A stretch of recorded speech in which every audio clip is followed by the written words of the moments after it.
all.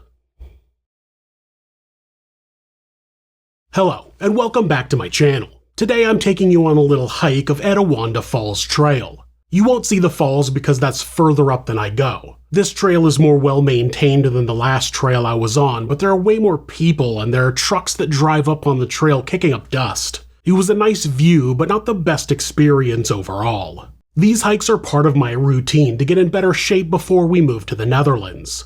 I know we'll be walking and cycling much more than we do now, and I want to be in better shape for that, outside of health reasons that are obvious. Most people know that in the US, people have to drive everywhere, and that's something we're excited to change after we move. One of the other things we'll be happy to get away from is the fact that the US government actively allows the food industry to poison its citizens in order to make higher profits. This trend started in the 60s when the sugar industry paid for research to be done that said that sugar was not bad for people and it was fat that people should really stay away from. From that point forward, the US has had the idea that anything they eat needs to be fat-free. Even today, candy wrappers will promote that the sugar-packed treats are fat-free, as if that means they're okay to eat with little consequence to one's health. This may come as no surprise, but the researchers who went by the Sugar Research Foundation just made it all up. Their findings were published in the New England Journal of Medicine in 1967 with absolutely no mention that the group's research was funded by the sugar industry. Since people believe that something published in a well-respected medical journal must be true and accurate, the US began a long and continued belief that they would stay healthy as long as they ate less fat, even if what they ate was full of sugar. The sugar industry has raked in the profits from it, and since our government prioritizes corporations over citizens, the sugar industry has seen no repercussions from it. Federal food law says that there should be bans on, quote, any poisonous substance which may render a food injurious to health. The problem is that lawmakers have only used that to ban toxic chemicals or microbes such as listeria and salmonella, but don't seem to believe the law applies to highly processed food that contains chemicals that are killing the American people. In a recent study conducted by the National Institutes of Health, they had two groups eat a diet in matching nutrients, with one being from minimally processed foods and one being from ultra-processed foods, and you'll never guess what happened. The group that ate the ultra-processed foods gained weight, while the group who ate the non-processed foods lost weight, despite getting the same amount of nutrients. Amazing, right?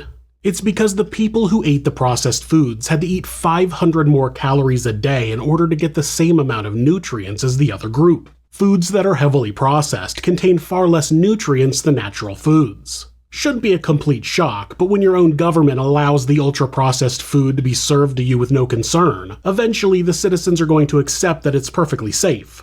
The commonly used preservatives in the US are BHA and BHT, which are banned in the European Union and Japan due to them having caused cancer in rats. BHA is known to cause hyperactivity, and BHT is known to cause organ system toxicity. Preservatives aren't the only problem with food in the US, though. The US allows a lot of things to be added to food that are not allowed in other countries because they can be harmful to people. The only reason these additives are allowed in the US is because it helps the corporations making the products make more money. That is what is more important in this country. There is an international ban on US milk. Other countries are not allowed to drink milk from the US because it's been deemed by the UN as unsafe. In the US, they inject cows with RBGH, which is a synthetic hormone that increases a cow's milk production. A cow produces more milk and the company makes more money. Never mind that RBGH can cause colorectal, prostate, and breast cancer. Those milk companies need to increase their profit margin, right?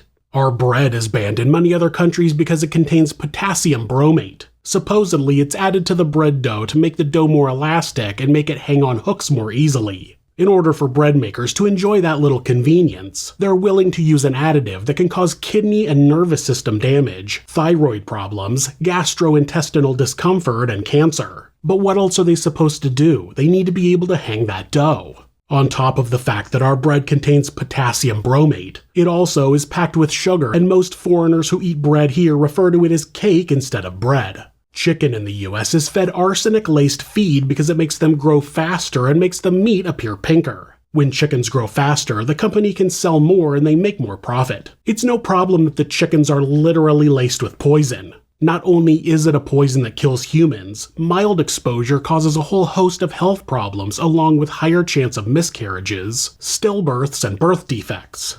You might want to switch from chicken to another type of meat to get your protein, but you won't have much luck with any of them. Meats in the US are packed with growth hormones which can have a number of effects on the human body. This concern with human health is brushed off so that cattle companies can grow bigger cows faster and make more money. Are you seeing the common theme here? Some of the dangerous additives that are put into US food aren't even to make more food faster. They're just for looks, like food dyes. Having your cheese crackers be bright orange is of greater importance to some companies than the fact that many dyes cause behavioral problems, cancer, and birth defects. And we can't forget the brominated vegetable oil added to citrus soda to keep the flavor from separating. This chemical was originally patented as a flame retardant, and it can cause rashes, acne, cardiac arrhythmias, major organ damage, birth defects, schizophrenia, hearing loss, and it will compete with the iodine receptors in the human body, causing iodine deficiency, which can lead to hypothyroidism, autoimmune disease, and cancer. Oh, is that all? It's not just chemicals that are allowed to be added to our food that's the problem. The regulations about what food companies can tell customers is also a major problem. These loose regulations on food packaging puts the public at risk, and the only benefit is that companies can manipulate customers in order to make more money. A perfect example is Tic Tacs. If you look at the nutritional value on the back of a container of Tic Tacs, it will say that there's 0 sugar per serving.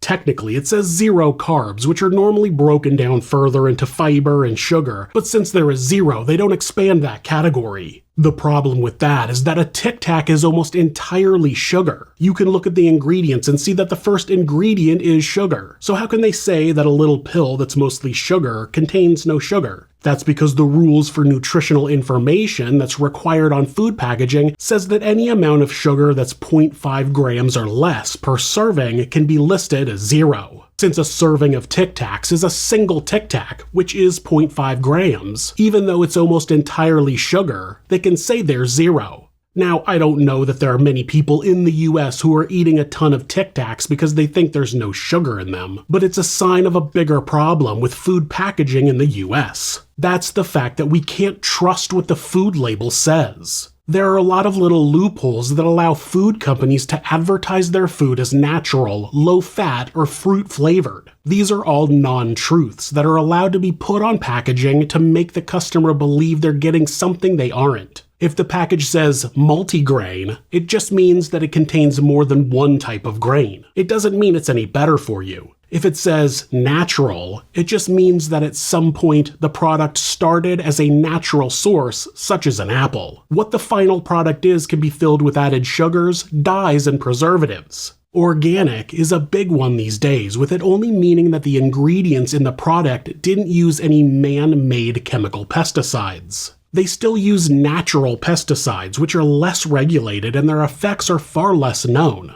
An item being labeled organic absolutely does not mean it is healthy or even better for you than any other product. This is all customer manipulation to make more money. The food industry has been allowed to convince the US population that organic food is better when they know it isn't, simply so they can charge you more for it. Low-carb and sugar-free food are just packed full of artificial sweeteners which aren't any better for you than sugar. You're probably better off eating a piece of fruit with natural sugar in it than you are eating sugar-free candy or drinking diet soda. The regulations also allow companies to list sugar in the ingredients as a couple dozen different things. Some of them are barley malt, molasses, cane juice crystals, lactose, corn sweetener, crystalline fructose, dextran, malt powder, ethyl malto, fructose, fruit juice concentrate, galactose, glucose, disaccharides, maltodextrin, and maltose. Do you think people are seeing some of those ingredients on the package and thinking they're actually sugar? People are trying to be healthier and they're reading the label on the food they're buying, but the US government is allowing food companies to lie to them to increase their profit margins. The more I research the pros and cons of moving overseas, the more I keep finding out ways that the United States is absolutely horrible to its citizens. This country doesn't care that it's killing you with the way the food industry is run. Just like they don't care that they're killing you with a broken healthcare system or with a lack of gun control. The people who run this country are loyal to corporations, and if a few 100,000 people need to die so Kraft or Nestle or Coca-Cola can make a couple 100 million more in profit per year, they're fine with it. You need to ask yourself, why would the leaders of this country be okay with what is happening with the food industry? How are they okay with this amount of deception against the American people? Seems like something that makes me glad I'm leaving. I'm very excited to get to Europe and see how different food made there is compared to here. I plan on looking into food production in multiple EU countries over there, and will be giving updates about my own health and any changes, if any, I feel as our diet changes. I have a few more doctor's appointments here before we move, and I'll be getting blood work done before I leave. I hope to be able to get blood work done after we've been in the Netherlands for a while to see what kind of changes have taken place in my body. Thanks so much for coming to my channel. If you have any questions about me personally or my upcoming move to the Netherlands, you can leave them in the comments. If you like these videos, subscribe and you can continue coming on this journey with me. Thanks so much, and be safe.